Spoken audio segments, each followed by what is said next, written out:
Y es por ello que quise titular este intercambio, esta charla, El documental que hay en ti. Porque el documental hoy día es, las películas documentales dan un mar de posibilidades creativas a la persona que se involucre en ellos. En Venezuela quizás tenemos una cultura de consumo de un cierto tipo de películas documentales. De hecho, en Latinoamérica tenemos una tradición de películas documentales que se han concentrado en gran parte en una narrativa que es militante de una idea u otra. Y esto, bueno, puede tener muchas razones.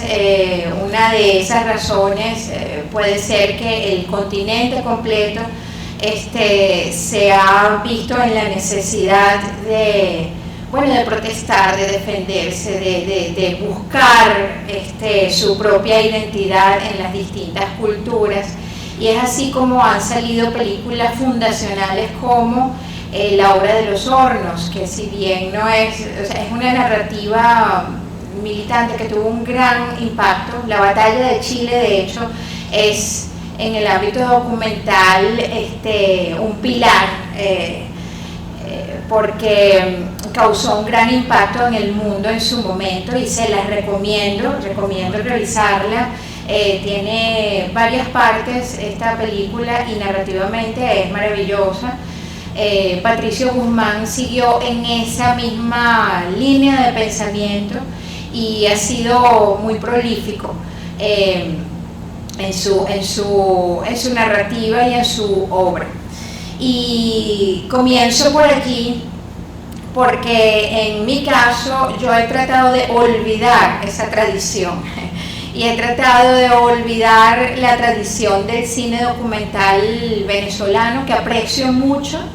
En nuestra narrativa hay pilares como Caño Mánamo, por cierto, de Carlos Aspurua. En el ámbito de ficción está Araya, que nos ha marcado, de Margot Benacerraf. Y bueno, ellos están allí, pero en lo personal he tratado de entrar en otras, he tratado de conectarme con el mundo y con gente que pasa por situaciones similares, y he tratado de conseguirme en otras formas de narrativa. Entonces, para comenzar, me gustaría preguntar si entre ustedes hay gente a la que le gustaría dedicarse al cine documental o si le llama la atención de forma creativa. A Miguel, Verónica, ¿cómo te llamas? A María Cristina, ¿quién más? ¿Cómo es tu nombre otra vez? Aleska, muy bien. Entonces a ustedes, amigos, les quería preguntar ¿qué historia tienen en mente que a ustedes les gustaría realizar? ¿Alguno que se atreva a comentar? Bueno, buenos días a todos. A mí por lo menos me gustaría aquí en la ciudad, y esto lo he conversado con el profesor Oscar Murillo, hacer un documental sobre el problema del agua, ¿no? Porque es bastante contradictorio que una ciudad que además fue planificada, ¿no?, en los años 50, 60, por allí, y que tenga además dos de los ríos más importantes del mundo, ni siquiera de Venezuela, sino del mundo, haya tantas poblaciones con mucha carencia de agua, ¿no? Entonces no solamente es aquí en Puerto Ordaz, en Ciudad Guayana, sino que en Upata, en Ciudad Bolívar, la gente hace pozos profundos para poder tener agua, algunos pasan hasta semanas sin agua. No es un problema que solamente atañe a Puerto Ordaz o al estado Bolívar, sino que también atañe a Caracas, y que además el agua es el recurso fundamental para poder vivir, ¿no? Entonces mucha gente aquí hace colas eternas en los acueductos, sobre todo en el acueducto, creo que es el de San Félix, bueno, es el de San Félix, pero no recuerdo el nombre ahorita del acueducto, y hacen colas para poder llenar agua. Hay gente que carga pimpinas, días cargando pimpinas, horas cargando pimpinas, y que se baña en aguas negras también. Es decir, hay gente que incluso lava su ropa, esto lo vi yo en Core 8, en los pozos profundos directamente, ¿no? Entonces es como, insisto, bastante contradictorio y creo que es una realidad que se puede tocar, que además yo la vivo en mi casa, no solamente afecta a las personas que viven en lugares que están más propensos a esto, sino que también en mi casa o en la casa de personas que viven entre comillas en las zonas de entre comillas más dinero, sí, sufren de esto. Entonces es un problema que nos afecta a todos y que además es un problema del cual muy poco conocemos, porque tiene que ver con tuberías y que en realidad mucha gente incluso fractura o parte tuberías y esas tuberías luego no pueden llegar agua a otros lugares, entonces terminamos en esa situación en la que no sabemos en realidad cuál es el problema y nunca se nos informa, porque esto forma parte de la opacidad del Estado, ¿no? Entonces es más o menos eso uno de los que me llamaría por lo menos a mí la atención hacer, ¿no? Porque cuando yo trabajaba como periodista me gusta la fuente, que más me gusta ver la ciudad. sí. Uno allí es donde ve verdaderamente la diferencia o contrasta realmente la diferencia entre lo que viven en las zonas más peligrosas. Por ejemplo, hay una cárcava en La Victoria que tiene N cantidad de años y la gente vive en la cárcava, se baña en la cárcava, una cosa... ¿Cárcava? ¿Qué es Eso como el terreno no está bien construido, entonces no tiene, digamos, se abre como un pozo, un hueco en la tierra, ¿no?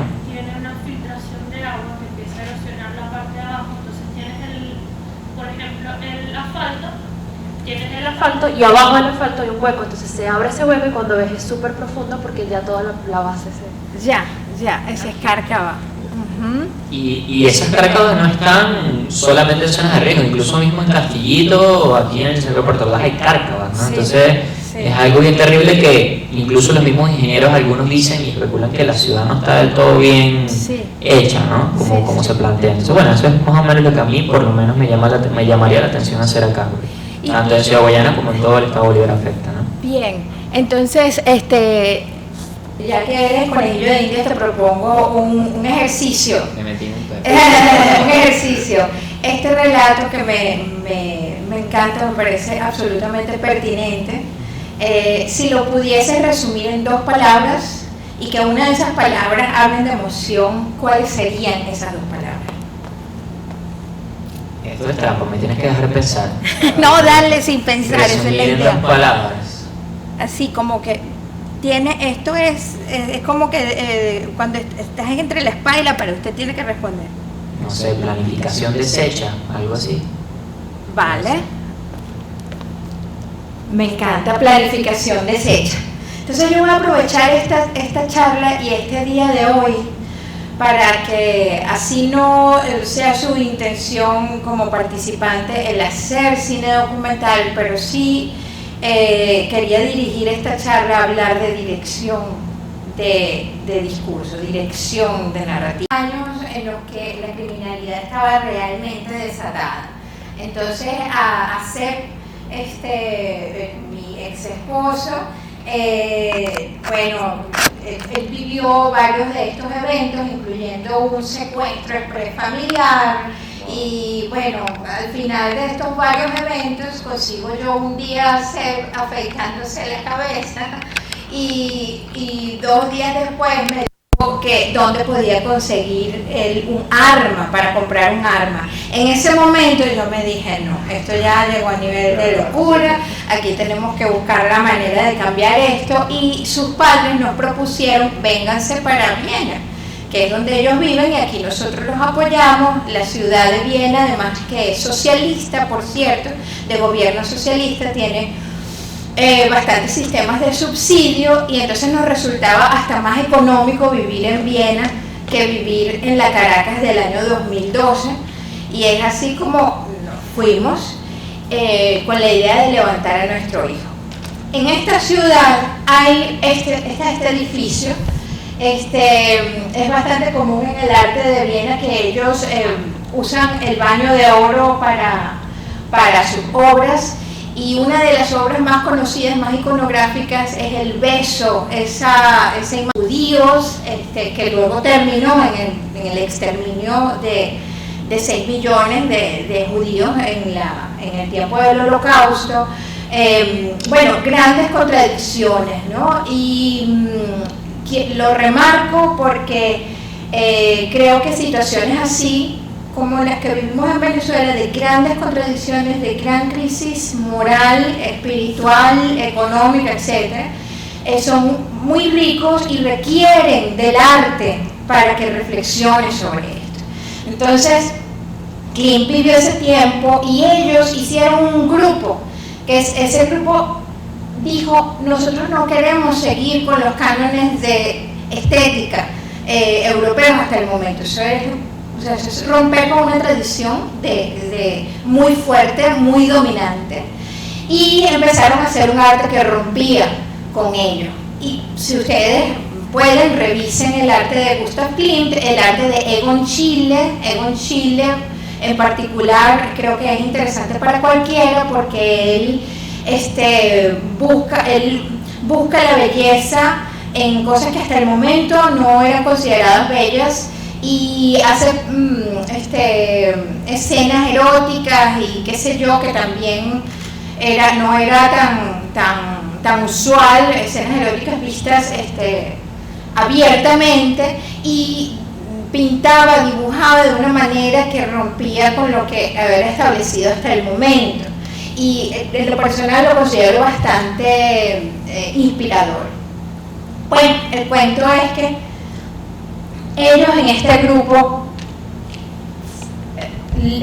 hacen esta sede que se llama el Edificio de la Secesión y que está en el centro de Viena, y allí arriba, en esta parte, ya les voy a mostrar, esto que se lee aquí es lo que se lee en la entrada de este edificio, que es un templo para el arte, para la belleza, para la libertad. Y allí se lee: Der Zeit ihre Kunst, der Kunst ihre Freiheit. A cada tiempo su arte y al arte su libertad. En los días en los que estaba yo comenzando la vida en Viena, un poco perdida, muy triste, porque ya yo había decidido que quería trabajar en Venezuela, que mis historias estaban en Venezuela, y me encontraba yo allí en aquella ciudad como cualquier otro migrante de Siria, de Afganistán, de Venezuela, buscándome la vida, viendo qué era lo que iba a hacer, en qué restaurantes que iba a trabajar de mesonera. Y yo me decía, bueno, esto es... me afligía mucho porque no quería perder mi energía, ¿no? Y mi tiempo. Y siempre pasaba yo por este edificio y pensaba en la situación de nosotros, de nuestras familias, en el cambio tan profundo, en el colapso familiar, colapso social que habíamos vivido. Y con los años tuve la oportunidad, con el tiempo, tuve la oportunidad de seguir haciendo películas, de viajar acá con mucha frecuencia, y resulta que he tenido una vida en la que viajo 3-4 veces a Venezuela con financiamiento de cines que yo misma me busco para seguir haciendo mis historias. Y como cuesta tanto hacerla, busco hacer cosas un poco en esa misma actitud en la que te puse. Busco hacer cosas que no sean como que cualquier cosa, sino, bueno, que si esta es mi última oportunidad, vamos a hacer lo que valga la pena. Y entonces este principio me ha acompañado y yo quisiera transmitírselos a ustedes, porque este principio, en mi entendimiento, a cada tiempo su arte, o sea, uno como existencia, como ser vivo, estás viviendo una circunstancia, y como dijo no sé qué filósofo, soy yo y mis circunstancias. Ortega y Gasset, ¿no? Ortega y Gasset. Bueno, muy bien, ojalá, igual lo vamos a corregir. Pero eso es tan real, y creo que, al menos en mi experiencia, sí creo que hay una responsabilidad que uno tiene para con el tiempo que uno está viviendo y para con los que nos acompañamos, los que vivimos en ese tiempo. Y a cada arte su libertad, y al arte su libertad. es quizás una cosa que uno siente que ha perdido en el país. Y yo les comento, con los años he venido a concluir y trato de practicar el que la libertad es algo que uno va haciendo, uno va empujando y va creando esa libertad, va creando los espacios para expresar, para hablar, para conversar. Y eso lo he hecho con la película Érase una vez en Venezuela y previamente con la película de El Galón, que la película Érase una vez en Venezuela la vimos ayer, no sé si todos estaban aquí. Y El Galón es un cortometraje que hice previamente y son narrativas que buscan comunicarse de manera respetuosa, pero busca hablar desde el pensamiento crítico sobre una situación, un tiempo, y busca hablar desde una herida, desde un sentimiento que produce en específico el haber vivido situaciones de abuso de poder, que es una situación que creo que se vive en nuestro país con demasiada frecuencia y que se han convertido en cultura. De hecho, por supuesto, esta es mi opinión, y lo he practicado tratando de liberarme del miedo, ¿no? Del miedo que produce el saber que hay personas que hasta por un tuit han estado presas, del miedo de saber que en Caracas hay un lugar que se llama La Tumba, y del cual no mucha gente sabe, por cierto, que se encuentra en Plaza Venezuela y que es un sitio de reclusión y de tortura, que llaman tortura blanca, en el que han estado personas allí reclusas por ejercer su libertad de expresión. Entonces, por supuesto que el miedo está allí, pero he procurado no ceder a eso, sino desde el bajo perfil ir buscando armar un discurso. Y hoy día que hemos estado presentando la película, sí les comento que ha sido mucho más fácil presentarla en más de 80 países que en la misma Caracas. Pero en cualquier rincón que nos permita, nosotros presentamos esta película y hablamos de ella. Entonces, bueno, nos tocó así y creo que tenemos una responsabilidad. Quería en esta pequeña introducción más del tipo ético, quería comentarles que, gracias. En esta introducción más del tipo ético quería comentarles que en los últimos 8 meses he estado viajando realmente por casi todo el país. He estado en el Zulia, he vuelto al Congo Mirador, he ido a presentar la película en Mérida, he viajado a Puerto Ayacucho y me he metido en la selva. Y he notado con preocupación la falta de narradores, la falta de cineastas venezolanos que estén metidos en la candela, y más en el lado positivo, y con mucha admiración debo decir que creo que en nuestro tiempo los periodistas independientes están dando la talla, en el sentido de que están metidos en la candela, están contando, están buscando espacios, y en ellos busco inspirarme. Más sí creo que hace falta que más de nosotros, los que hablamos desde otros puntos de vista quizás más subjetivos, vayamos y entremos en la candela de lo que está pasando en el país, que nos metamos profundamente y que hablemos. Y meterse profundamente creo que no significa irse a 1000 kilómetros a algún sitio, a alguna selva, sino quizás estamos hablando de nuestra urbanización, de nuestros vecinos, y quiero aprovechar este momento en el que estamos, en este grupo pequeño, para tratar de motivarlos a tratar de que ustedes vean su propia circunstancia como el gran tesoro, porque estamos, cada uno en su circunstancia está viviendo una situación única en un país que está subnarrado, ¿no? Y que yo creo que necesita que se le cuente. Y ayer un jovencito preguntaba un poco sobre esto. Él decía que yo hablaba de que a Venezuela la cuentan desde afuera. A él le llamaba la atención y me preguntaba ¿qué hayas tú que cuentan desde afuera? Y yo le decía, yo no me he ocupado tanto de analizar eso, pero sí analizo que la falta de nuestro propio cuento significa que no estamos creando tanta cultura. O sea, cultura nace de la reflexión que tenemos de nuestra realidad, y allí la importancia, y cada uno de nosotros en nuestro ámbito es un narrador que puede ayudar a otro a reflexionar la realidad que estamos viviendo, que en muchos casos es absurda, ¿no? Entonces, bueno, vamos a la siguiente parte.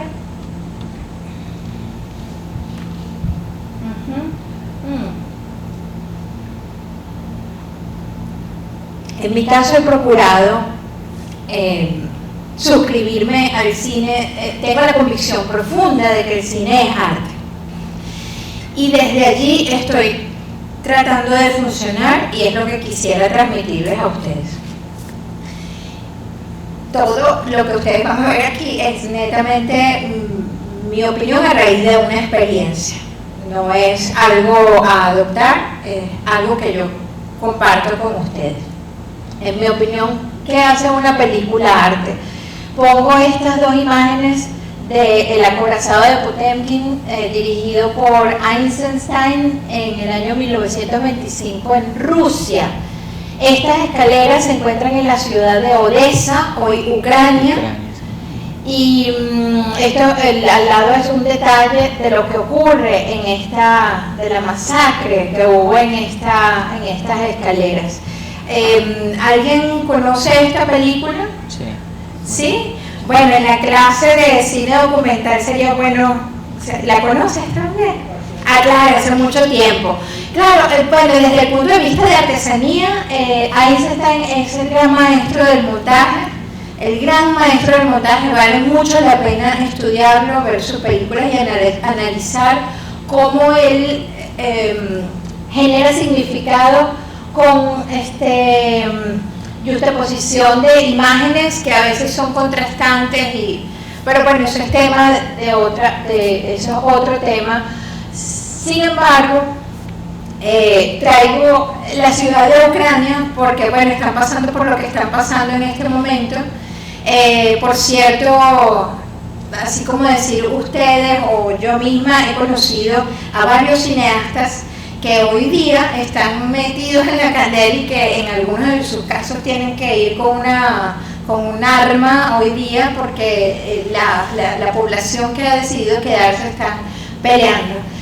Y traigo a colación esta película porque con su circunstancia, en ese caso él reflexiona sobre un hecho histórico, pero en esos casos la circunstancia es un gran tesoro.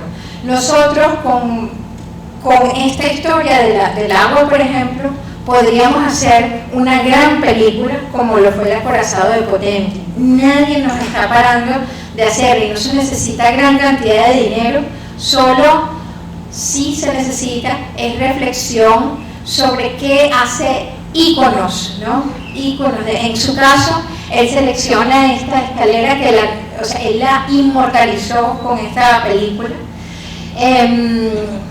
Y puso allí una masacre que ocurrió en su momento. Si esta imagen de aquí al lado no hubiese estado relacionada con esta escalera, no termina siendo legendaria como de hecho fue. Entonces les recomiendo ver esta película El acorazado de Potemkin, y la reflexión que quiero traer es que cualquiera de sus circunstancias, o sea, su ciudad es un tesoro, su ciudad es Odessa. podría ser Odessa, pero solo se convierte en la Odessa legendaria a través de su mirada y su reflexión sobre qué hacen íconos para uno poder luego armar un relato. Cuando hablo de íconos, por supuesto, como estamos hablando de cine documental, estamos hablando de imagen, pero yo creo que estos conceptos son perfectamente transferibles a otras formas narrativas. Sin embargo, bueno, cada una tiene su lenguaje y de aquí en adelante les voy a hablar, es quizás un poco técnico, pero espero que les sea útil, les voy a hablar como de algunos principios más de la narrativa, del lenguaje cinematográfico, que tal como el lenguaje escrito tiene sus reglas, tiene sus técnicas para ser contado y uno puede desecharlas o no, pero bien vale la pena conocerlas. Vamos a la siguiente. Muy bien. Ahorita les quiero presentar el cortometraje que grabamos al principio en el pueblo El Congo Mirador, al sur del lago de Maracaibo. Y es un cortometraje, una experiencia que nos sirvió para luego armar un relato de un largo documental, una película larga documental que se estrenó en Sundance y que ha ido a más de 80 países y bueno, que ha sido una película que ha tenido una resonancia realmente satisfactoria para nosotros como equipo, y es la película Gracias una vez en Venezuela, que presentamos ayer aquí y que espero quede disponible para ver de alguna forma, no sé si en la biblioteca, etcétera, para que la vean cuantas veces ustedes quieran y la analicen. Entonces, si podemos, por favor, intentar ir al streaming de la primera película, la que está la que dice White Poverty al principio, y antes de darle play, les iba a hacer una pequeñita introducción. Eso es. Ahí vamos, lo ponemos en grande, perfecto. Ok, solo para explicar y contextualizar. White Poverty, o Por qué la pobreza, fue una serie que incluyó más de 40 películas en el mundo entero alrededor del tema de por qué existe la pobreza, o bueno, eran reflexiones sobre la pobreza en el mundo. Una de esas películas fue un cortometraje que nosotros realizamos que se llamó El Galón, o The Barrel en inglés, y trabajo mucho en inglés porque busco moverme bastante en el mundo, ¿no? Y me he relacionado con gente en ese idioma, no por ninguna otra razón. Entonces, lo llamamos así a raíz de los galones de gasolina que se usan en las embarcaciones, en los peñeros, para surtir de gasolina el motor, que en cualquier parte de la costa del país ustedes lo pueden ver. Y nosotros en el pueblo Congo Mirador, donde tuve la dicha de trabajar en el año 2008, compartimos bastante con los niños pescadores de allí. Y vimos que aquellos niños hacían una carrera de botecitos, porque ellos se movían de un sitio a otro en botecitos. Congo Mirador es de hecho un pueblo de agua, cuyas calles son ríos, es como una pequeña Venecia.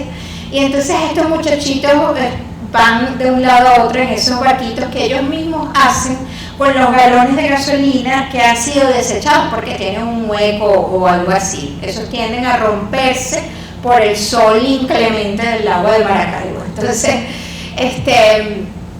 nosotros veíamos eso, yo sabía que los muchachitos hacían esas carreras y de hecho compartimos bastante risas y cosas allí. Entonces, en su momento, cuando tuve la oportunidad de pichar, como dicen en el mundo documental, se le llama presentar una idea, lanzar una idea, pichar, como en el béisbol. Y entonces uno, para presentar esas ideas y competir y que te acepten la idea y te paguen por ella, te paguen la realización, uno hace esas presentaciones flash. Cuando yo la presenté, recordé a esos muchachos y bueno, les propuse hacer una historia con esos muchachitos. Y es esto que ustedes van a ver. una versión de 5 minutos, hay una segunda versión de 11 minutos que consiguen en la página onceuponatimeinvenezuela.com, que es la página de Érase una vez en Venezuela, si desean ver esa versión de 11 minutos. Esta es la de 5.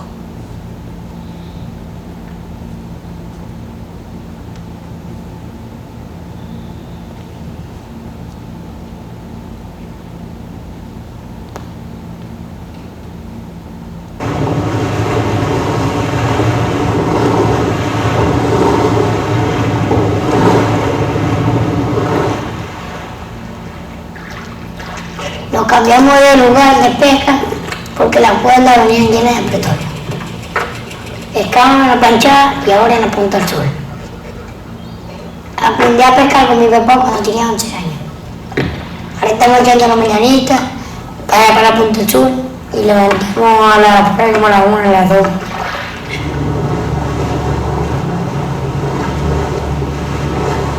Mi papá y mi mamá fueron encontrados a quitarle unos cobres a Fernando para comprarle la pata al motor. Yo le pido a Dios que lo arregle para poder trabajar.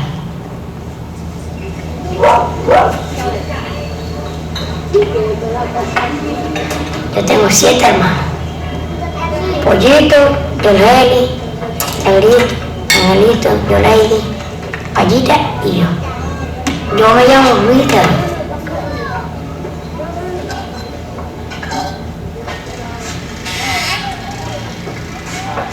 Anda para allá.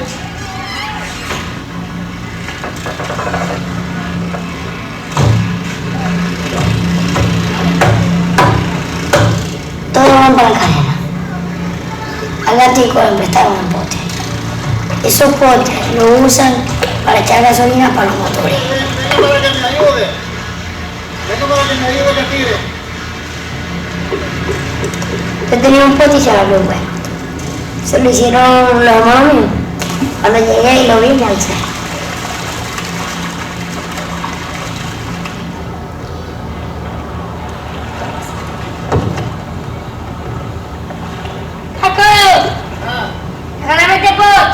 Yo te lo voy a vender, te lo voy a dar por 2 semanas de trabajo. ¿Me lo llevo? Llévatelo. Sí.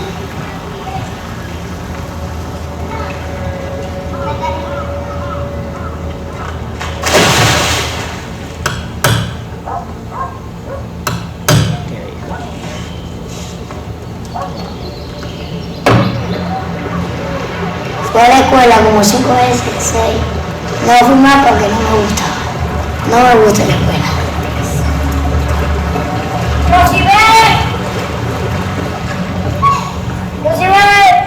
¿Qué? ¡Pásame la luz! Mis amigos tampoco van a la escuela. Porque no me gusta la música. Gracias. Ahora vamos por ahí derecho.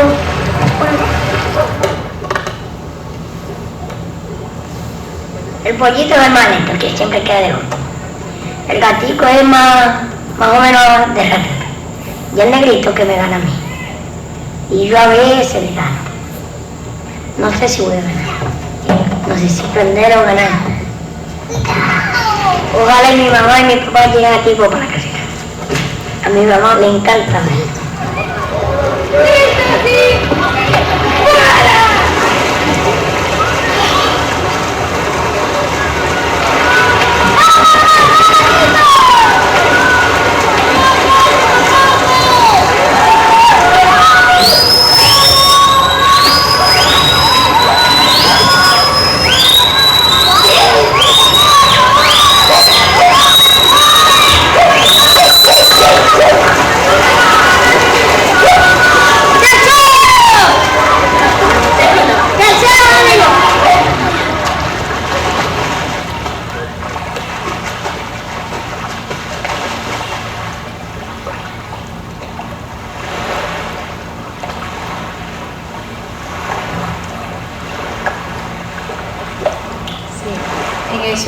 En esos carteles, en esos títulos en inglés, lo que hablan de una Venezuela que ya pasó. En ese momento se exportaban, creo que decía 2.6 millones de barriles de petróleo, que cada uno de estos barriles se vendían a $100 y cada familia vivía con $150 en el Congo Mirador. Bueno, eso cambió radicalmente, como sabemos, pero bueno, este cortometraje fue rodado en el año 2012, ya estos muchachos son todos pescadores adultos con 2 y 3 muchachos cada uno, todos desplazados, por cierto, del Congo Mirador, por las razones que se presentan en la película Érase una vez en Venezuela, y trabajan en condiciones más o menos de esclavismo, porque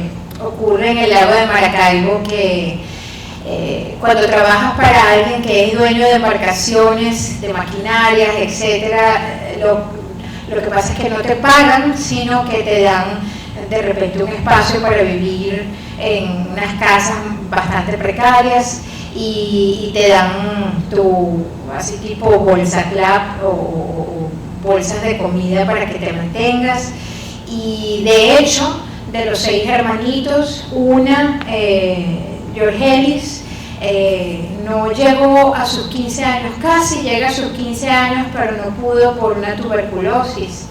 En algunos de esos pueblos del lago de Maracaibo, la tuberculosis es extremadamente común y bueno, nosotros como equipo de filmación lo que logramos hacer es, gracias a un crowdfunding, tenemos a veces unos fondos para atender ciertas emergencias de las personas con las que hemos trabajado, y es así como otro de los hermanitos también con tuberculosis recibió un tratamiento que le salvó la vida, pues prácticamente. Pero bueno, con el uso de esta película yo quería hablarles a ustedes un poco sobre narrativa. Pero antes de seguir a la siguiente parte, me gustaría reflexionar y volver a esas palabras, pensando en esa historia que tú hablaste, profe Miguel, porque en este caso, y en el caso de Érase una vez en Venezuela, nosotros comenzamos exactamente así. Pensamos en qué era lo que queríamos hablar, qué era lo que queríamos narrar, y lo concentramos en palabras. En este caso, las palabras que nosotros buscábamos eran, una era alegría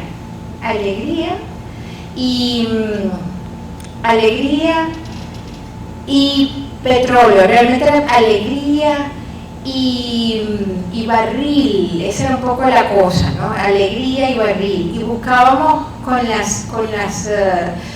los galones de petróleo, de gasolina, buscábamos profesamente hacerlos un ícono también, ¿no? Y se lo refiero porque así es como empezamos nosotros a construir un relato. O sea, ahí pudimos haber hecho cualquier cantidad de cosas, en ese pueblo había cualquier cantidad de cosas en las que nos hubiésemos podido concentrar, pero nos quedamos en esa imagen, nos quedamos en la alegría de los niños, en el lado niño del niño, o sea, el niño que si bien es pescador, no puede evitar de ser niño y jugar y todo esto. Y no vimos nada más, y así fue como la construimos. En el caso de Érase una vez en Venezuela, estoy pensando cuáles eran las palabras. Sedimentación era uno, que si bien, para quien vio la película, sabrá que el tema no era la sedimentación como tal, la sedimentación era una excusa, pero teníamos como palabra sedimentación, poder y no sé si llamarlo frustración. O sea, la maestra estaba a lo largo de todo ese tiempo realmente muy frustrada, aplastada por el tema del abuso que ella vivía. Entonces, cada vez que yo buscaba grabar, cada vez que yo buscaba grabar o que yo buscaba entender, en el caso de Tamara, por ejemplo, ella está en un sitio de poder. Cuando tú la piensas a Tamara en el esquema del Congo Mirador, ella es supuestamente la más poderosa, ¿verdad? Natalie es la que tiene menos poder, pero cuando la sacas de ese contexto y la llevas a una sede del partido del PCV, en algún pueblo cercano, ya te das cuenta que Tamara tiene a alguien por encima de ella. Y cuando luego va a otro sitio que ya no es del partido, sino del gobierno, pero que es la misma cosa, te das cuenta que hay alguien más allá que está determinando sus vidas. Entonces todo el relato fue guiado por esa palabra, entre otras, ¿no? Entre otras que estaba buscando recordar bien. Sedimentación también era otra cosa que yo siempre a lo cual yo estaba atenta. Pudimos haber contado cualquier otra cosa sobre ese pueblo, pero como lo que a nosotros en un principio nos llamaba la atención y que nos dolía, que era lo que la herida, en términos psicológicos, la herida desde la cual nosotros estábamos contando, tenía que ver con la frustración que nos había producido el haber vivido situaciones de abuso de poder, ¿verdad?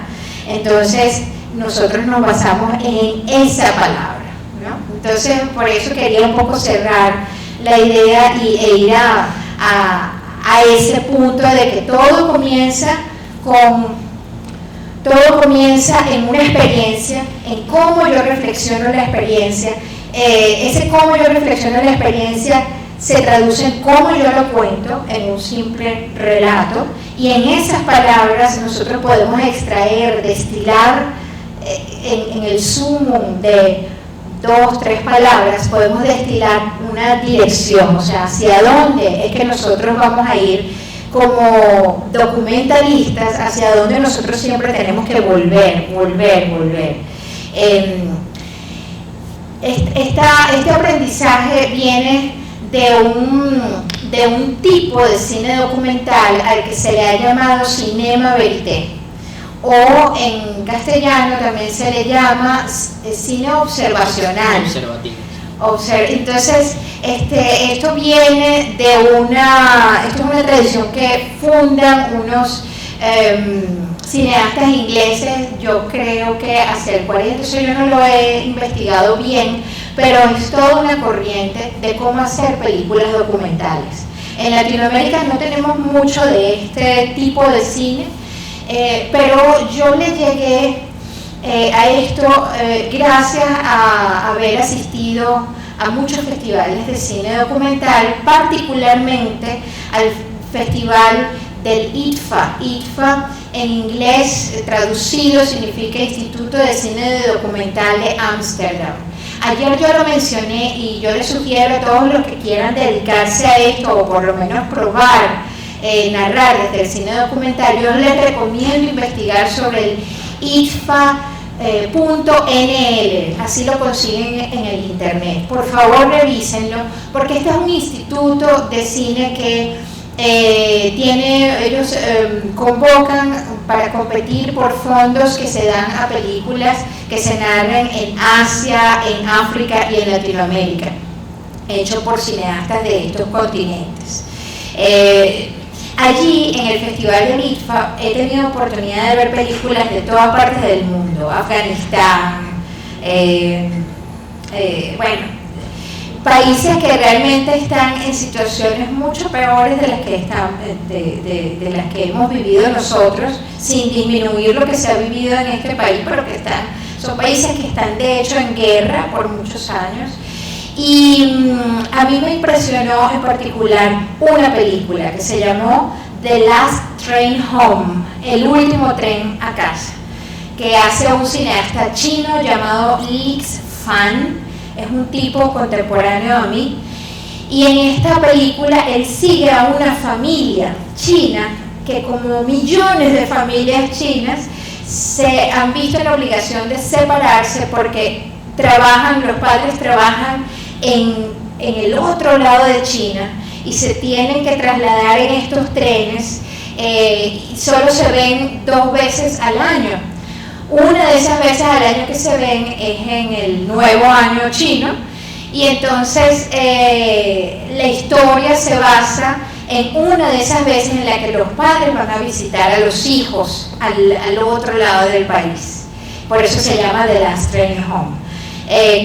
Creo que la pueden conseguir en DA Films, que es una página que voy a dejar abierta para que ustedes puedan acceder a ella por lo menos este año. Yo tengo una suscripción y estoy feliz de compartirla con la clase, por lo menos. Yo no sé si todos los que están en el salón ahorita son de la clase de cine documental, pero mi mensaje hacia ustedes ahorita es: si quieren hacer cine documental, vean muchas películas, porque eso va a ayudarlos a visualizar qué tipo de película quieren hacer cada uno de ustedes. El lenguaje, el cine, como digo yo aquí, existe un lenguaje y el autor busca desarrollar su voz mediante ese lenguaje. O sea, todo lo que les acabo de decir me lleva a esto. Pero para ustedes llegar a esa idea, realmente tienen que amasar, o sea, tienen que vivir la experiencia. Eso yo creo que es lo fundamental. Realmente vivir con intensidad las circunstancias que ustedes están viviendo. Reflexionarla y contarla. Si no tienes a alguien a quien contársela, escríbela. Si no, mándala en un email. Si no, cuéntala en un Instagram, cuéntala en un Facebook. Y en ese primer cuento puedes conseguir el sumo de lo que quieres contar en esas palabras. Y todo esto es técnica que ayuda a que ustedes puedan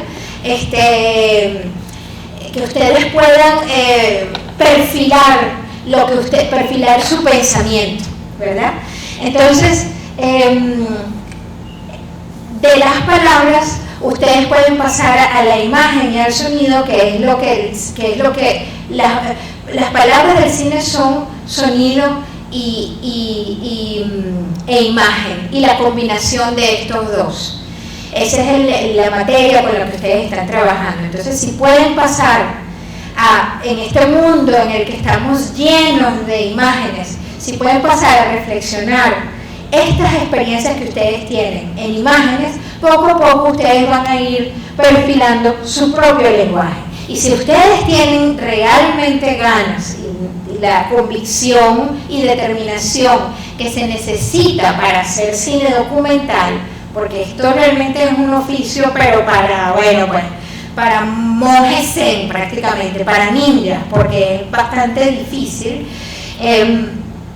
Ustedes, si quieren realmente seguir ese camino, poco a poco busquen hacer su lenguaje, busquen ver la manera que hace única su circunstancia, pero más única su mirada y su forma de contarla. Y eso es lo divertido, por supuesto. En el corto El Galón que acabamos de ver, yo me enfoqué en el galón de gasolina como una imagen que evoca o implica toda la imaginería petrolera, ¿no?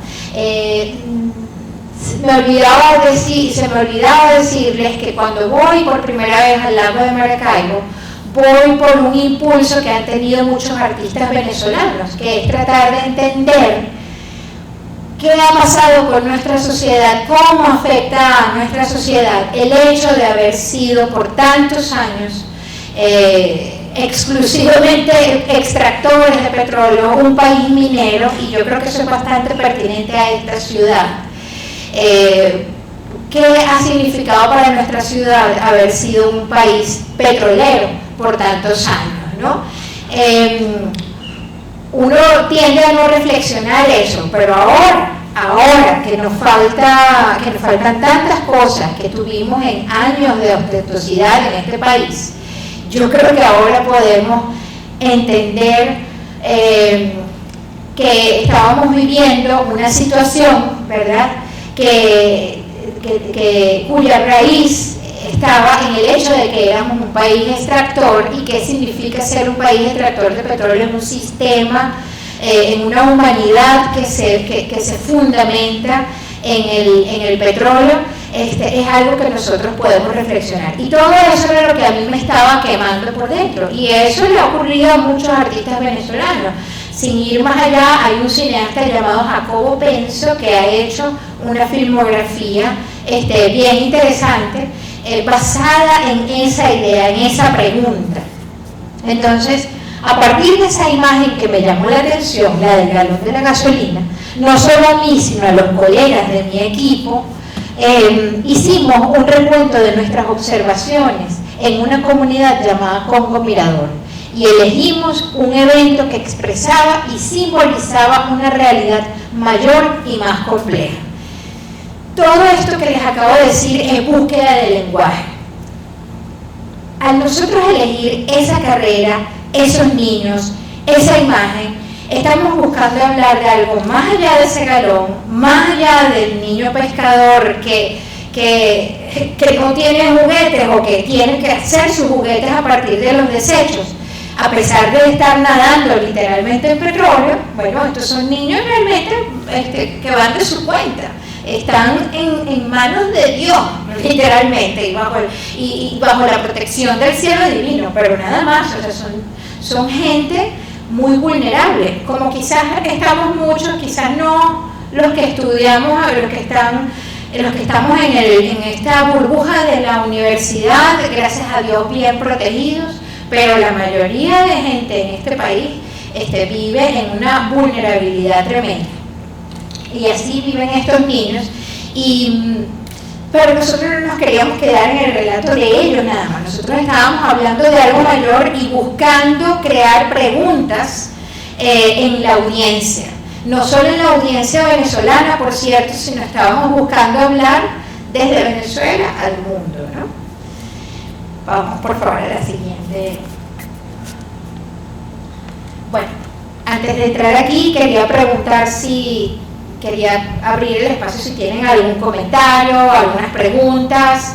Quería también un poco probar las aguas y saber si es que además de las personas que ya dijeron que quieren hacer cine documental, si hay alguna otra que quiere hacerlo, comentarios. Dudas. Bueno, yo ayer vi la película, pero no me quedé para las preguntas. Y bueno, no sé si ya le respondió, pero quería saber qué pasa ahorita con ese pueblo. O sea, ¿todavía existe? Los personajes. Ajá, muy bien. Bueno, eso de hecho es una pregunta un poco tratando de llevarlo al tema de cómo contar cine documental, cómo hacer de nuestro propio viaje de vida narrativa objeto de una película. Esa pregunta que acabas de hacer es el origen de lo que posiblemente va a ser una película que yo haga en el futuro, ¿no? Y es qué ha pasado con esta gente. Bueno, el Congo Mirador, como viste en la película ayer, no sé si hay gente que no la haya visto y le arruine, le haga un spoiler con esto, pero el pueblo está como lo viste, es tierra. Fui hace un año, ya te voy a ser más precisa, hacia abril del año 2000, estamos en el 22, del 2021, fuimos allí al Congo Mirador. Para llegar allí tuvimos que pagar $400 en gasolina, porque cada litro cuesta $3 en el lago de Maracaibo. Y al llegar, lo que se ve es un montarral, lo que era la laguna, es un montarral y uno se mete así entre el poco de monte. Y en el medio de aquella cosa, de aquel gamelote, salieron un par de viejitos. ¡Eva! ¡Aquí! Camarillo, el hermano del señor que toca el cuatro. Camarillo, ¿cómo está? ¿Cómo no? Vamos. Y unos perros, guau. Mira, aquí están diciendo que aquí no hay nadie y no están trayendo ni las claves, pero aquí sí estamos nosotros.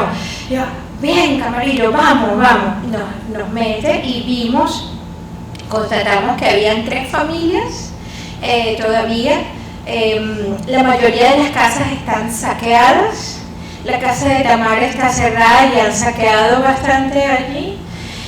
Sin embargo, mantienen a punta de pala, mantienen un canal que conduce las embarcaciones hasta el lago como tal, el Gran Coquibacoa.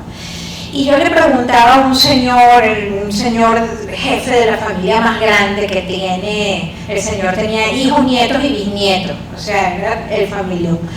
Y eran ellos los que mantenían ese canal. Le preguntaba, bueno viejo, ¿por qué te quedas entonces aquí, chico? ¿Por qué te estás quedando aquí? Él me explica que al irse de allí iban a hacer ¿qué? La gente que se ha ido del Congo Mirador se van a otros pueblos del lago de Maracaibo y terminas trabajando para otros en condiciones de esclavitud moderna prácticamente. Otras personas se van para Colombia, han llegado hasta el Perú. Te comento que el que llegó al Perú le ha ido bien. En el Perú hay pesca, pero trabajas también un poco en condiciones, no me atrevería a decir que son tan rudas como de esclavitud, pero sí, bueno, absolutamente subpagado. La maestra Nathalie de allí, cuando se va con la casa, ella se fue al pueblo Ologás, que es el último de los pueblos de agua del sur del lago de Maracaibo, con esas características de gente mestiza, no de indígenas. Y esa escuela, en el transcurso de la pandemia, fue cerrada por el alcalde por falta de gasolina, siendo que el alcalde era el que manejaba la gasolina, por cierto, el que negociaba pues por la gasolina. Y cerraron esa escuela. Con ello Nathalie y su niña se quedaron otra vez sin trabajo y buscaron alguna cosa en el río Catatumbo. A lo largo del río Catatumbo hay fincas aún, ¿no? Y consiguieron trabajo. Ella consiguió trabajo como cocinera en una de esas fincas, cocinaba para los jornaleros. Y el cuento es que allí en el río Catatumbo las condiciones, sobre todo para niñas, adolescentes, son extremadamente peligrosas, porque como hay tanto paramilitarismo, tanto de lo que llaman paramilitares colombianos o paracos, y guerrilla, es decir, FARC, ELN, etcétera, que con los muchachos se buscan, o los secuestran o los persuaden para llevarlos a estas actividades. Y las niñas son particularmente vulnerables, entonces ellas salieron recientemente huyendo de vuelta al Congo Mirador, porque el papá de ella, que es en el cortometraje es el señor que le da trabajo al niño, Ricardo o Caco. Ricardo se quedó allí, y de hecho en esa visita que te estoy narrando, el señor estaba, pero bueno, así flaquito de Biafra, o sea, flaquito, y lo primero que me dice, Manuel, oye, ¿no trajiste pan por ahí, chica? Un chalecaco, no traje comida, pero aquí tenemos tal y cual cosa, en fin. Y tenemos cámara. Pero cónchale, ¿no? Y grabamos toda esta visita. Y bueno, Nathalie está de vuelta en el Congo Mirador, y con este crowdfunding que te estoy diciendo, oye, estoy mandándole todo lo que puedo para que ella, lo que busca hacer es que ella compra queso en un sitio y vende en Santa Bárbara y vive de cola en cola con los mismos pescadores, buscándose la vida, pero está, bueno, flaquita Nathalie, y desafortunadamente salió embarazada y parió el hijo de uno de estos señores de la finca. Fue también en un tiempo en el que era difícil conseguir las pastillas anticonceptivas, muy lamentablemente, pero bueno, tiene a Angelito, que es el nombre de su bebé. Tamara tiene un pequeño negocio en Santa Bárbara del Zulia con 2 carros taxis destartalados, pero bueno, tiene su negocio. Perdió el tren de pesquería, algunos se los robaron, otros los logró vender. ¿Quién más te puedo decir? Camarillo. Camarillo viste que él vivía en una casita muy chiquita y tiene un poco de cosas como unos motores, unos repuestos, todo eso se lo robaron los paramilitares colombianos, se lo robaron, o sea, increíble que a Camarillo lo pudiesen, no se podría creer que se le podría robar a él, pero bueno, fue así. Y él hoy día es un hombre con un 4, y una embarcación sin motor. Eso es lo que es Camarillo y sigue estando duro. Bueno, esa es más o menos la historia. Y entonces tratando de llevar esta pregunta al tema, hasta esto puede convertirse en un relato, porque, y de hecho es mi intención de poder seguir las historias de vida de estas personas, porque en algunos casos de películas documentales realmente importantes, el tiempo se convierte en el gran dramaturgo, porque tú ves cómo la vida, siendo simplemente la vida, va dando unos giros impresionantes y muy conmovedores, ¿no? Entonces vamos a seguir grabando. Por último, Joaini, la niña, es una muchacha así más o menos de este tamaño. La vi poco antes de que cumpliese 18 años el año pasado, y ella está solita, o sea, vive como entre Maracaibo y Barranquita, entre casa de la tía cual y la otra tía, pero un poco así a la deriva, y quiere hacerse peluquera. Entonces la idea es que nosotros tenemos que con ese crowdfunding le queremos dar una pequeña educación localmente, y ella me decía, yo lo que quiero es una plancha para planchar el pelo a las mujeres. Y bueno, por ahí hay que buscar irse, ¿no? Entonces esa es más o menos la historia. ¿Sí? La otra pregunta era relacionada con un momento en la película, que fue cuando Tamara entra a la oficina ya de, no sé, de un ente del gobierno, no sé, bueno, el gobernador, bueno, ese momento me pareció súper importante en la película, pues porque habla demasiado. No sé cómo tú lograste entrar ahí, ese momento es como, marca un punto en la película súper importante, pues, que es como demostrar su incapacidad ante todo lo que está pasando, aun cuando ella era como la persona líder en su pueblo. Ayer alguien también hizo esa pregunta y bueno, me extendí bastante. Sería chévere si ves luego la grabación para que complementes lo que te voy a contar. Bueno, el mismo seguimiento de la vida de Tamara me llevó a relacionarme mucho con quien era el representante del partido, que venía así como haciendo veces de alcalde, y siempre se reunía con ellos en casa de Tamara, que como ella misma dice, era el punto rojo de la comunidad.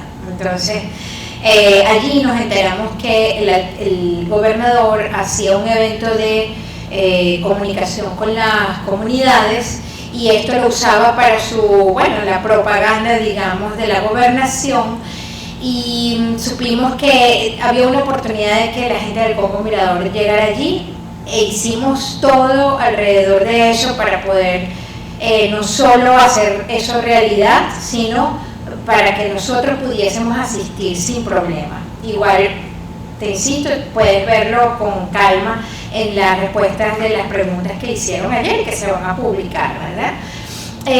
Pero te cuento que hablando de narrativa, de lenguaje, de técnicas de narrativa, ¿te acuerdas de esa palabra, la palabra poder, que es alrededor de la cual yo buscaba girar, ¿no? Entonces, para mí era importante que en ese viaje que tenía Tamara, de tratar de solucionar el problema de la sedimentación, al seguir yo esa línea de su vida, forzosamente implicaba ir por las distintas instancias del partido del PCV y también de la burocracia, la burocracia del liderazgo del Estado, ¿verdad? Implicaba ir a las oficinas de los pueblos más cercanos, que son sedes, que son capital del municipio, y luego implicaba ir a Maracaibo. Todo eso lo fui entendiendo a través de las conversaciones, a partir de cómo era la dinámica en el pueblo. Una cosa de la que me di cuenta y que creo que es trasladable a todo el país es que las elecciones eran el evento más importante, el evento cultural más importante que pasaba en esa comunidad. Y lamentablemente, en el caso del Congo Mirador, pasaron casi que a sustituir los eventos musicales religiosos, los eventos culturales religiosos, que son los que realmente marcan la pauta en las vidas de comunidades rurales e incluso urbanas dentro del país. Normalmente en el país nosotros vamos de la fiesta de San Juan a la fiesta de San Pedro, de la fiesta de San Pedro en fin, vamos de fiesta en fiesta por motivos religiosos. En el caso del Congo Mirador, la política poco a poco, al cabo de esos años, fue tomando más protagonismo que estos eventos. Entonces la fiesta del Carmen, que era el centro, y la fiesta de San Benito, que era el otro centro de esta comunidad, poco a poco dejaron de estar. Y las elecciones eran lo más importante. Y alrededor de las elecciones ocurrían siempre estas reuniones comunales y qué sé yo. Y yo iba con ese curso de los eventos, volviendo a este tema de la palabra del poder, porque yo veía, ¿qué veía yo en la observación inmediata? Bueno, Tamara es la líder absoluta de esta comunidad, pero ¿qué es lo que pasa un poco más allá? E iba siguiendo esa pregunta, y es así como yo estuve atenta a cuando vinieron una de las miles de elecciones. Con ello venían los representantes del partido, en particular uno que era el conducto de Tamara, la vía de Tamara hacia las otras instancias del partido. Entonces yo estaba atenta a eso, no me enfocaba en nada más, sino que me ponía a seguir esto. Y cada vez que yo veía, mira, va a haber tal o cual evento, yo discernía, bueno, nos interesa poner nuestros esfuerzos aquí o no, y hacía la gestión para que nosotros pudiésemos ir allá. Y bueno, es así como esa palabra poder es la que siempre, como te digo, da la dirección. O sea, yo no veía más nada, yo no veía ni la fiesta del Carmen, ni que desapareció la fiesta del Carmen, yo pude haber ido por esa vía. Si el relato hubiese sido la devoción y cómo se pierde la devoción. Perdón, un segundo, ¿qué? Ajá. Una pregunta, ¿tiene la pregunta? Ah, sí, gracias.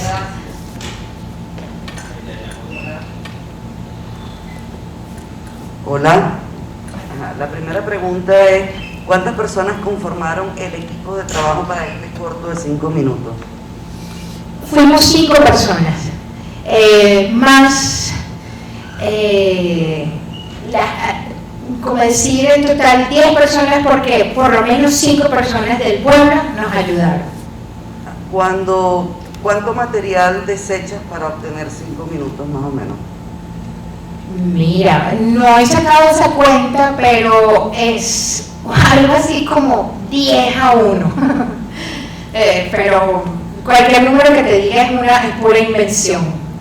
Cuando, es decir, tienes una narrativa que estás construyendo y necesitas, por ejemplo, llegaste al pueblo y viste que los niños hacen una competencia, pero en ese momento no la pudiste filmar, ¿qué haces? ¿Haces ficción? ¿Le pides que la vuelvan a hacer para tú filmarla? Sí.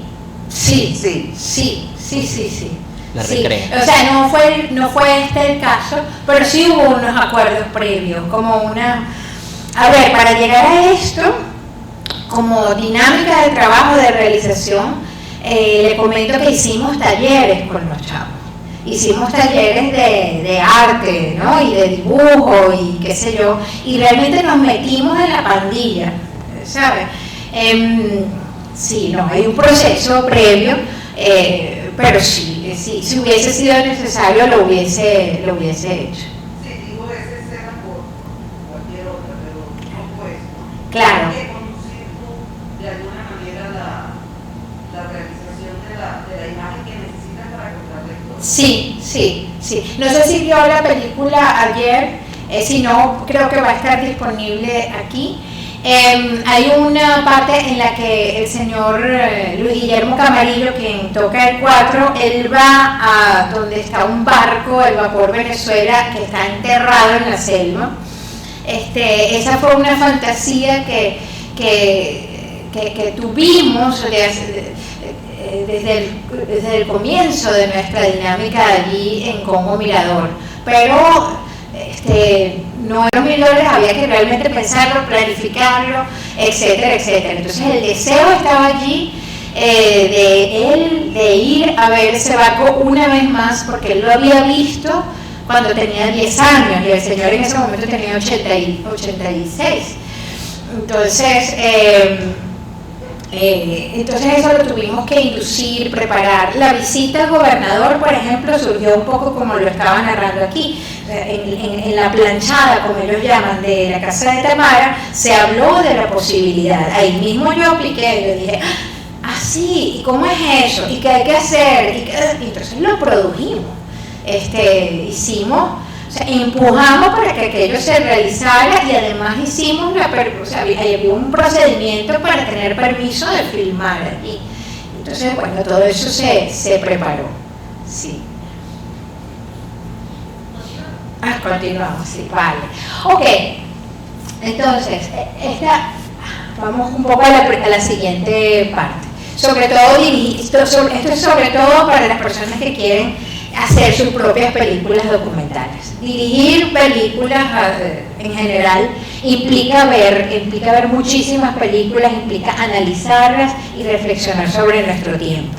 En este momento me gustaría mostrarles una película que a mí me impresionó mucho en los años de la escuela de cine.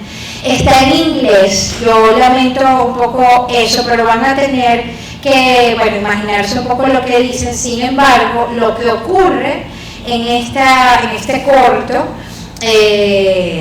yo creo que es bastante elocuente. No sé si la vamos a ver completa porque dura unos 20 y tantos minutos. Se llama Lift. Lift es el nombre que se le da en inglés a los ascensores.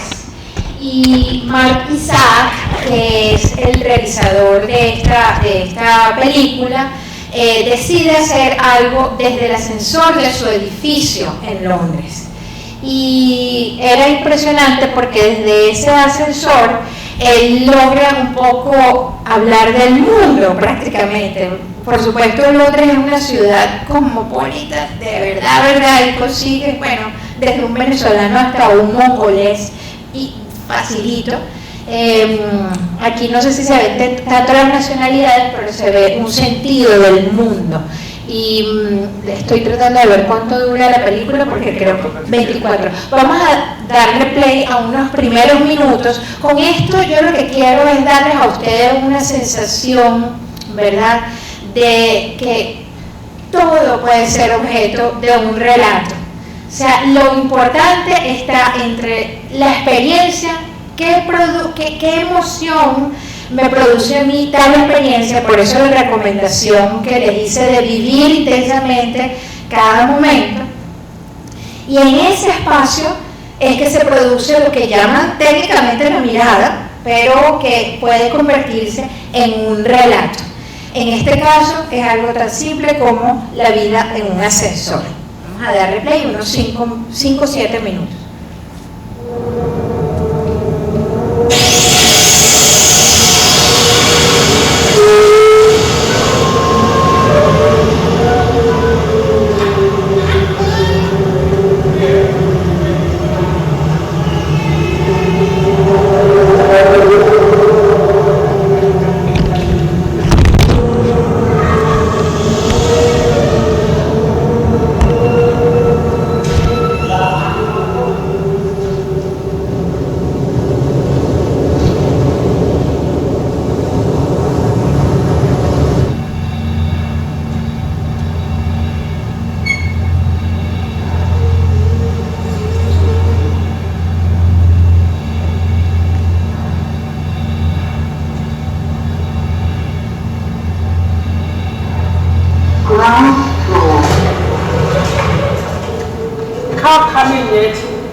That's not tough.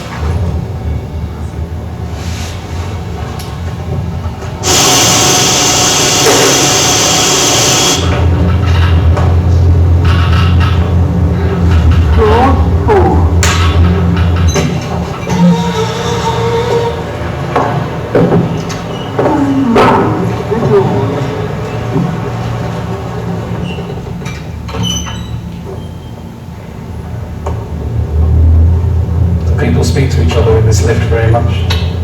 Sometimes we know each other. Yeah. Floor. Ground floor.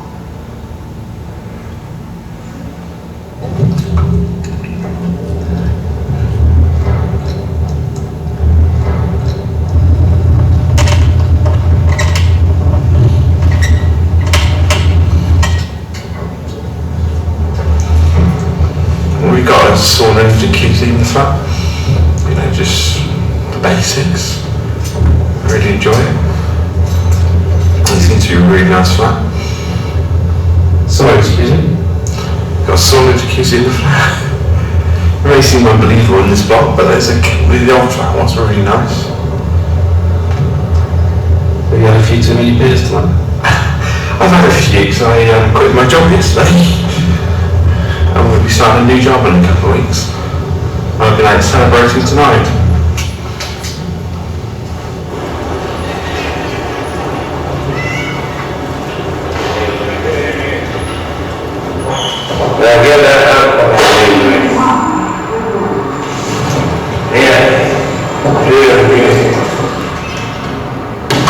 I had what you've had, I've had it done 3 times. Yeah, your angioplasty. Yeah, I've been under diamond. Yeah, it's good. Yeah. Did you perm?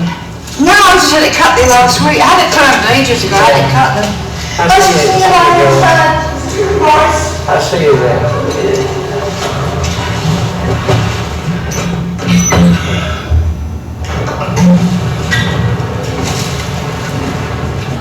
Well, it was okay today. Good. £39 net, opposite Starbucks. Hopefully they're going to close very, very soon, 6 months or so. yeah. And lots of Italian, French. Starbucks where we had to manage opposite Mr. Coffee. They're opening 200 Starbucks in London this year. Amazing. You've got to say, every time you say Starbucks, you've got to go Starbucks. Yes. Like that. I'm sorry, I didn't mean to scare you with that awful word.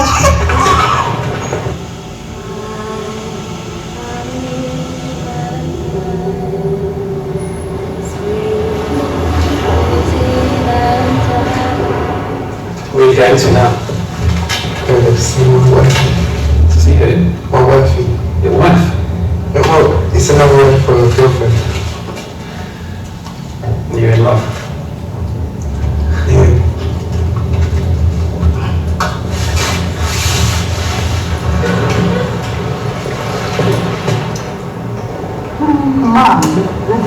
Good evening. Good evening. Good evening. Just going out, see what I can do tonight. Strong aftershave. I know, you know, me being a single man. See what can happen tonight, won't I?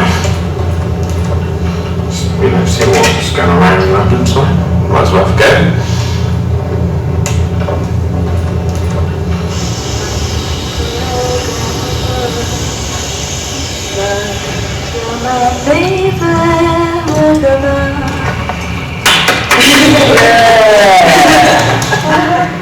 Good night.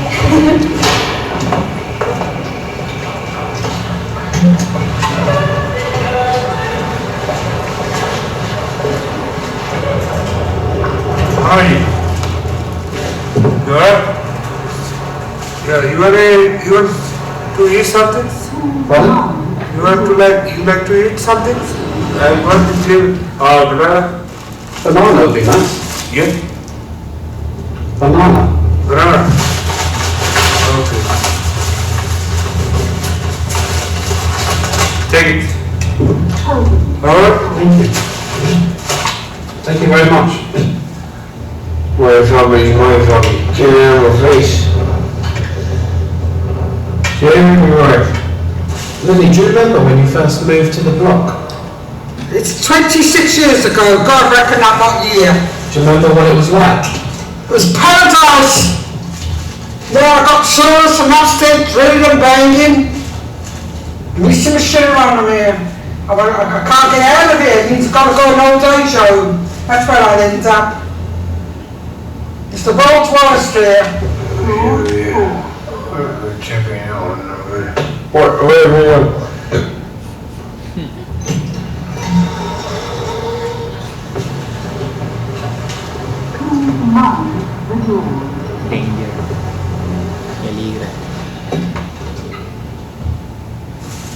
Disgusting, isn't it? Must be animals, actually. It's the cottage floor.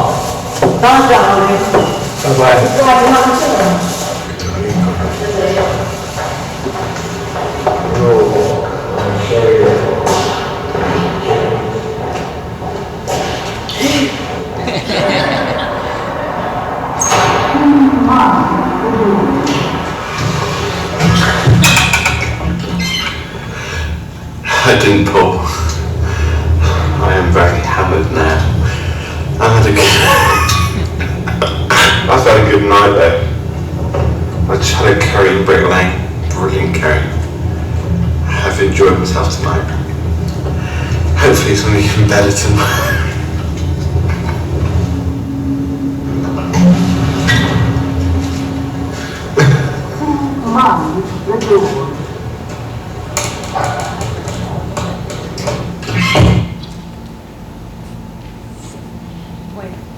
Si quieren seguir viendo esta y muchas otras películas, hay este sitio que se llama Documentary Alliance Films, dafilms.com, que a ese sitio yo estoy suscrita y voy a compartir esa suscripción con la escuela para que puedan ustedes.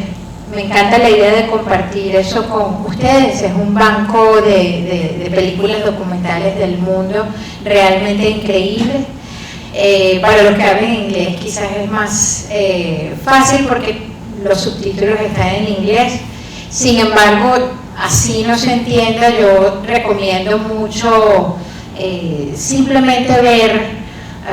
Por supuesto está Netflix para quien tenga acceso a esa plataforma que tiene una vasta selección de películas, pero estas a mí me gustan mucho porque dan ideas de otras narrativas, otras formas, otros lenguajes que no son tan estandarizados como los que podemos ver en Netflix, que son maravillosos, pero aquí van a conseguir cosas tan raras como estas. En su momento, en la escuela de cine, nosotros pudimos asistir a clases con Mark Isaac y a mí me impresionó ver esta película porque realmente como que me liberó el pensamiento. Yo me dije, es que todo puede ser una película. Si esto puede ser una película, todo puede ser una película y uno puede ir armando un discurso.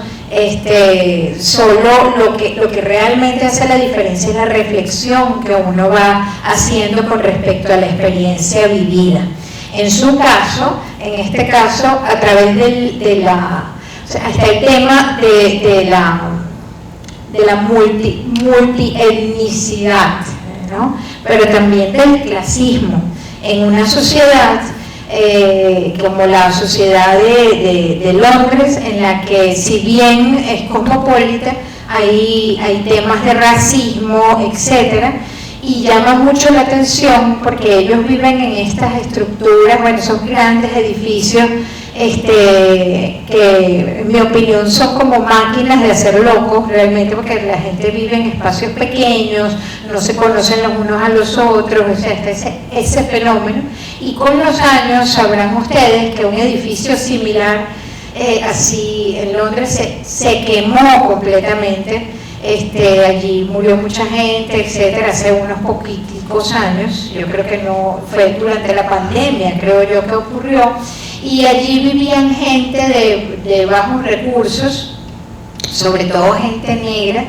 Y bueno, con el tiempo yo me di cuenta lo que significaba para la misma sociedad londinense esta película, porque te ponía de frente de forma sutil temas como estos que yo les estoy hablando: el racismo, el clasismo, el prejuicio del uno al otro, la característica de vivir todos en espacios pequeños pero no conocerse, no se hablan, en fin, varias cosas. Y bueno, por supuesto esto se desarrolla mucho más allá. Lo que nosotros vimos, y a eso va esta siguiente parte en la que busco darles herramientas. Lo que yo quisiera es darles como unas herramientas básicas para que ustedes ahonden en el tema de cómo construir y cómo indagar en el lenguaje cinematográfico, cómo hacer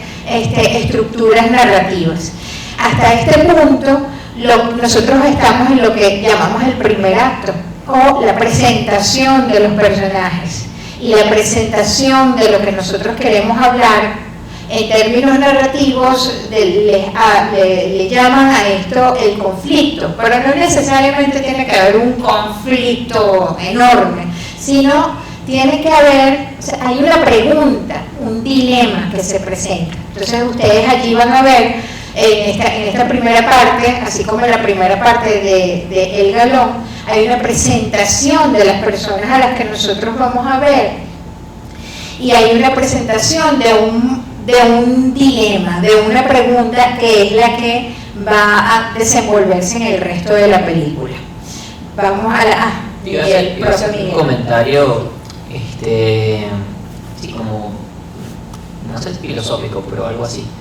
Que una de las cosas que me llamó la atención del documental, y es algo que, bueno, la teoría te lo dice con respecto a los documentales, es que una vez la persona acepta la presencia de la cámara, muestra cosas que no mostraría ante la cámara, que mostraría, o sea, que no mostraría con la gente, la muestra con la cámara, ¿no? Como que la cámara le permite en cierto aspecto hacer su propia puesta en escena. Y es algo que ves allí, ¿no? O sea, por lo menos al principio lo ven como con recelo, ¿no? La presencia de la cámara, pero luego poco a poco se van familiarizando con ella, e incluso empiezan a hacerle confesiones a la cámara, ¿no? O en este caso al camarógrafo o al director. Es algo que incluso tú lo ves cuando hacen muecas, cuando de repente ven a la cámara y exageran sus expresiones, hablando con él, ¿no? O se burlan uno del otro, o por lo menos la chica que tenía la burka puesta, que cuando se va el señor que está borracho mira la cámara y hace un gesto, ¿no? Y eso es algo que el cine documental te lo permite mucho, porque el cineasta no controla lo que se va a ver, ¿no? O sea, lo controla si lo recrea, como te pasó en el caso del Galón, pero no lo recrea porque la puesta en escena no depende de una dirección de ficción, sino depende de la persona que está allí mirando la cámara, ¿no? Entonces, más quería hacerte ese comentario que me pareció interesante en ese documental. Sí, no, tal cual. En el caso de Érase una vez en Venezuela, Tamara Villamil, afortunadamente y no al mismo tiempo, era una persona histriónica, o sea, su característica así transversal era ser histriónica. Y claro, eso es bien provechoso para cuando uno está haciendo una película, pero al mismo tiempo es una máscara, que no es el caso de estas estas intervenciones espontáneas. En el caso de ella, bueno, era lo difícil, era ver un poquito más allá de esa liberación frente a la cámara, que sí, verdad que sí. Eso, en ese comentario, creo que es bastante útil en el tema de cómo conseguir personajes, ¿no? Y realmente, ayer lo conversábamos, por cierto, con el profesor Miguel, que en el cine documental ciertamente es central el personaje que va a conducir la narración. O sea, el personaje es la película, en el caso del lenguaje de mucha gente, de muchos cineastas. Yo creo que es un buen ejercicio verlo un poco así, que si uno quiere hablar de un tema o hay algo que está en uno incendio, pues que uno quiere hablar, bien vale la pena tratar de conseguir a una persona que refleje esos temas. Entonces, bueno, vamos a seguir a la siguiente, por favor. Un momentico, un poco esto. Ah, mira tú, perfecto. Exactamente. Ustedes creerán que esto estaba orquestado, pero no, sabía que esto era lo que venía en este caso. Fíjense, efectivamente, y eso viene, yo diría que es como una cierta escuela de cómo entender el cine documental. En ese cierto tipo de escuela, la persona a la que vamos a seguir es quien hace la película. Pero puede ser también un evento. Un evento también puede ser lo que signifique, lo que produzca el significado. Lo que nosotros buscamos con estas personas, y esto suena tan técnico, puede ser un poco aburrido, pero realmente ayuda. Y es que la persona va a ser una suerte de metáfora de lo que nosotros vamos a hablar, o el evento que nosotros estamos retratando es una metáfora de lo que queremos hablar. Y viéndolo así, por supuesto que no significa que uno está usando a la persona, eso se tiene que tener muy claro, que cuando se hace cine documental uno está tratando con la vida de otros y es una grandísima responsabilidad.